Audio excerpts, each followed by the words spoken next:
This is an Algebra 1 video, and it will touch a little bit on geometry as well. But what we're looking at is the order of operations, and then we will do a geometric example for order of operations. And then we're going to look at inverse order of operations, one as an algebra problem, and then another that you might see in a geometry setting. Okay, so the order of operations is used when our missing value x is isolated, and on the other side of the equal sign we have some kind of expression involving any of these things. So let's look again at what we have for order of operations. The first thing we're always looking for are grouping symbols, and we want to work from the inside out. Second thing, and these go together, we would read left to right to determine the order between powers, or a third step would be to divide or multiply. And these again go together. You would read left to right in your expression to decide the order between divide and multiply. They're basically the same step in the order, the third step. And our last step in the order of operations would be adding or subtracting. Again, read left to right to decide between these two. So let's try this one. We have x equals, and I have an extra instruction here. This particular expression on the right side of the equal sign does not have any grouping symbols, but anytime that we have an addition or a subtraction in a numerator or denominator, always insert some grouping symbols, some parentheses. And then we'll know to simplify each of these before we do our final division step. So that'll help you avoid mistakes.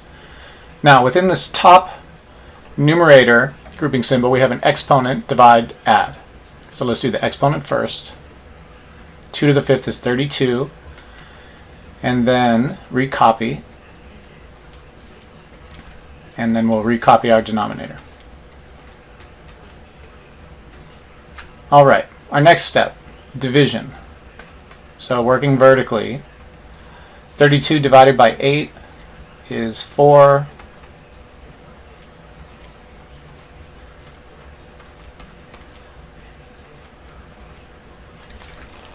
Now, some of you can probably see that we have achieved the exact same addition problem in the numerator and denominator.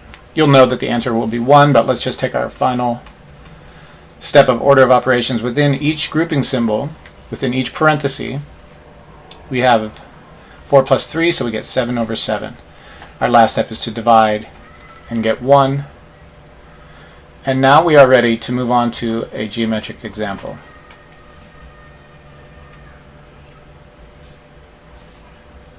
Alright, once we do our substitution from this diagram with given information, we'll find that we have area will be our missing value.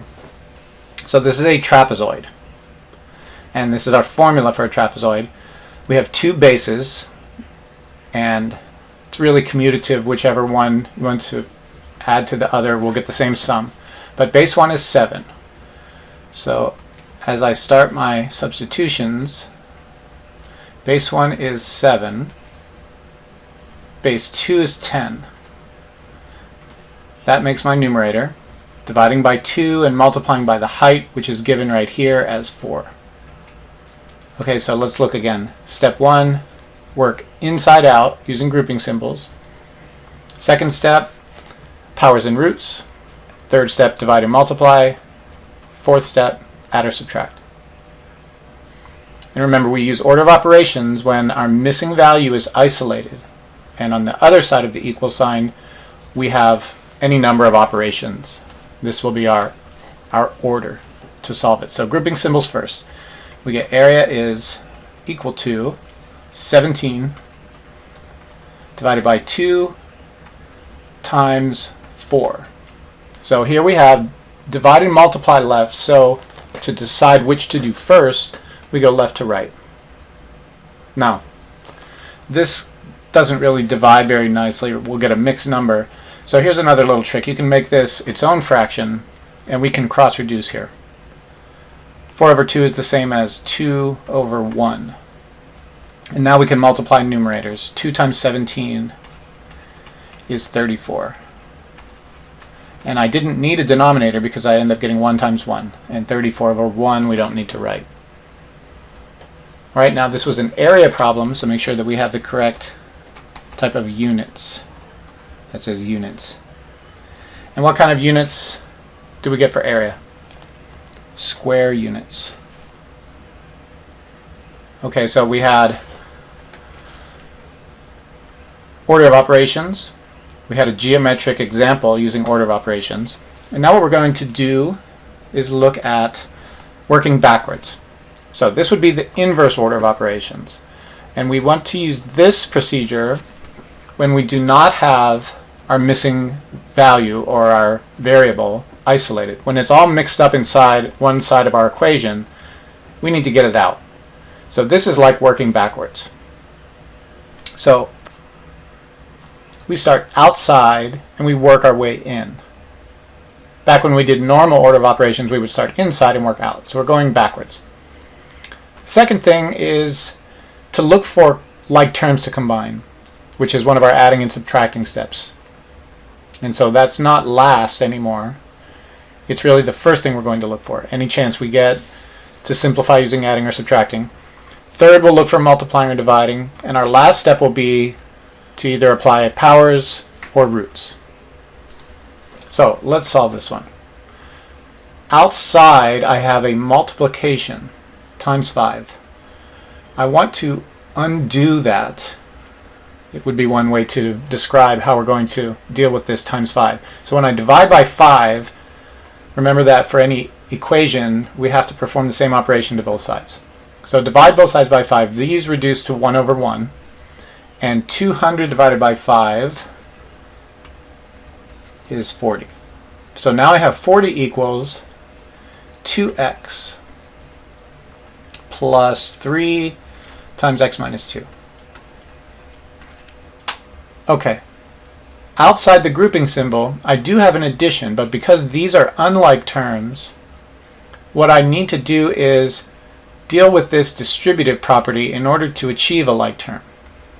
So there are little exceptions to the rules for both order of operations and inverse, and this is one of the exceptions. Distributive property can be done before addition. So let's distribute that 3. We get 2x plus 3x, and then 3 times negative 2 is a negative 6. Now I have like terms. So now I'm at this step again where I'm combining like terms when on the same side of the equal sign. So these two give me 5x when I add 2x plus 3x. Alright, now no more like terms. I still want to add or subtract in order to try to isolate my variable. So we're going to add 6 to both sides, which gives me 46 equals 5x. The negative 6 plus 6 is a 0 pair. So those added to 0. Now so let's leave it improper. X is 46/5. Okay, so that was an inverse order of operations when the variable is stuck inside. It's not isolated. Our task was to isolate it, which we did. So here is a geometric example where we will have to use inverse operations in order to find, for this problem, the instructions say find R. Okay, and here is our formula, and this happens to be a volume formula for a cylinder. Pi is a constant, so we will replace pi. 2816, that was given. 2,816 cubic units is our volume. And that equals pi, and for this problem we're using an unusual substitution. This is from an old textbook where we used 22/7 to represent pi. And that will be multiplied by r squared, and r is our unknown. And then we will multiply that by h, which was given to us as 14. So here you can see we do not have r isolated. So that's our goal, using these steps again. Now I can reduce. This becomes a 2 and this becomes a 1. And this was equal to 2816. And so still I have 2,816, but now I can multiply 2 times 22 and get 44 r squared. All right, let's divide both sides by 44. We're undoing this multiplication by dividing.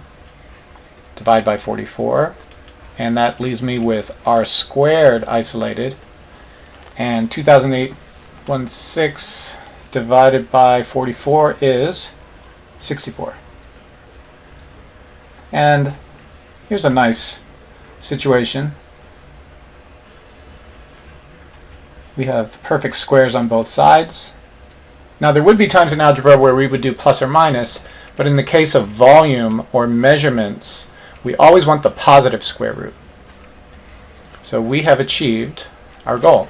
Finding r is 8. So I would say that this is now 8.